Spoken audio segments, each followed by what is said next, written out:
Can you keep it the fuck down? It's the two Schmucks on TV again. In the 90s, the Doom franchise was the first-person shooter. Nothing else could touch it, not even close. Awesome driving music, cool weapons, fast-paced gameplay, tons of secrets. Doom had it all! But after the Columbine Massacre of '99, members of Congress and the media pointed the finger at Doom's creators, id Software, because the two shooters were not only very much into the game, but also created levels as part of the online mod communities. Violent video games were taking a lot of heat at this point in time, and it was uncertain if another Doom sequel would even happen. But on August 3rd, 2004, Doom 3 was released to the world, with mixed reviews from fans and critics alike. But what sets Doom 3 apart from the first two titles in the franchise is that the action is slower, with an emphasis on building tension and scares through atmospheric sounds and lighting.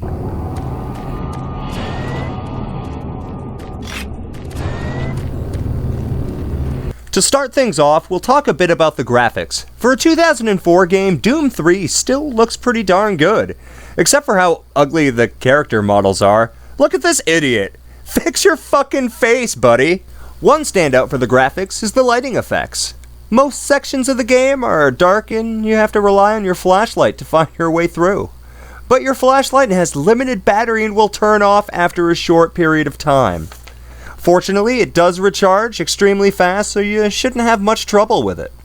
All of the fireballs and rockets shot by enemies will light up the dark corridors. It will also help you see when your flashlight dies. Doom 3 is definitely guilty in having a lack of variety in the stages. Almost the entire game, you spend exploring the research facility, which has the same metallic industrial look throughout.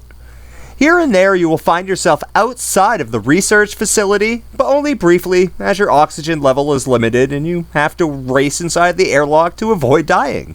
A few stages also take place in Hell, and in our opinion, some of the best stages in the entire game take place in Hell. But occasionally the game throws in small physics-based puzzles to solve in order to progress, but these were few and far between, and honestly felt more tedious than entertaining.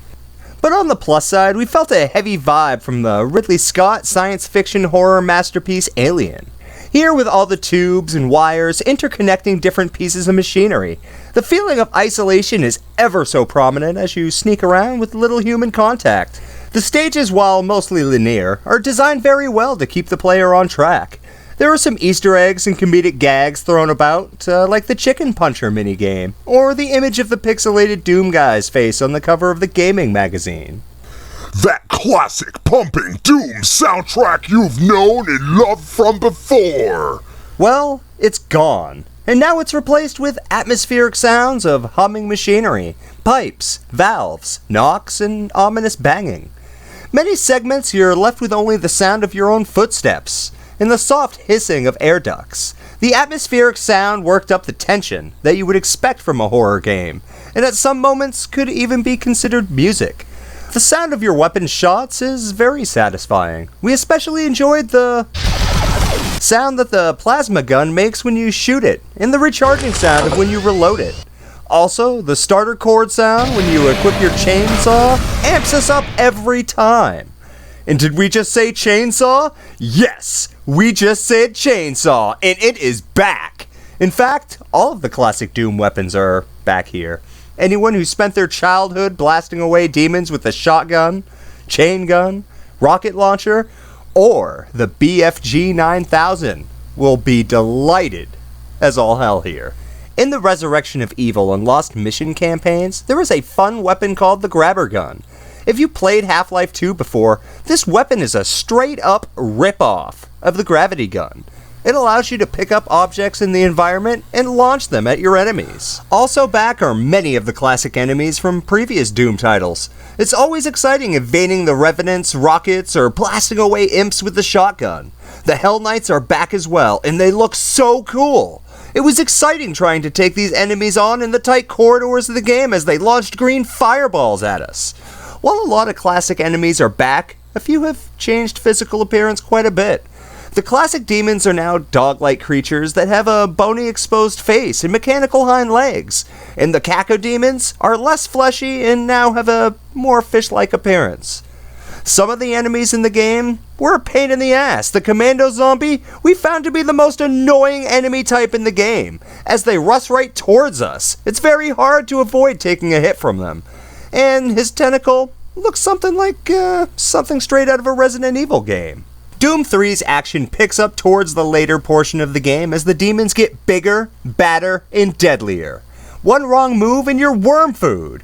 Overall, the varieties of different enemy types melded for an exciting experience. Doom 3 for Nintendo Switch also includes the Resurrection of Evil and Lost Mission expansions. That's a lot of bang for your buck for only $10. With Doom 3 alone, you've got your burger, but with the other two expansions, you've now got your shake and your fries as well. Modern day FPS players may feel confined by the restricting corridors of Doom 3, but we feel that's where this game shines. Imps climbing out of the vents and lunging at you as you grind them to pieces with your chainsaw, it keeps the action pumping. Although developer id Software adapted a horror aesthetic, that doesn't mean they've skimped on the action either. In fact, if action is what you're looking for, Doom 3 is jam-packed. Other pros of this game are that it includes both expansions, has many of the classic weapons and enemies, fast-paced combat, and you can have it all on the go, just like you've always wanted. Some cons being, well, there's not many. There is the repetitiveness of the stages, and the graphics could use some polish here or there. And just for a reminder, here's a photo of that guy again. But you also have to take into consideration this game is now 15 years old. Also, the story requires a lot of reading and listening to fully experience the whole plot. We ultimately opted to skip a lot of the story bits as they weren't too interesting, but didn't add a lot to the game's overall vibe. But all things considered, we give Doom 3 an 8.5 out of 10 on the Schmuck scale. So please, check for this and download it on the Nintendo Switch. And as for us, please like and subscribe to Two Schmucks on YouTube. So drop us a comment below and be part of the collective hive mind of Schmucks.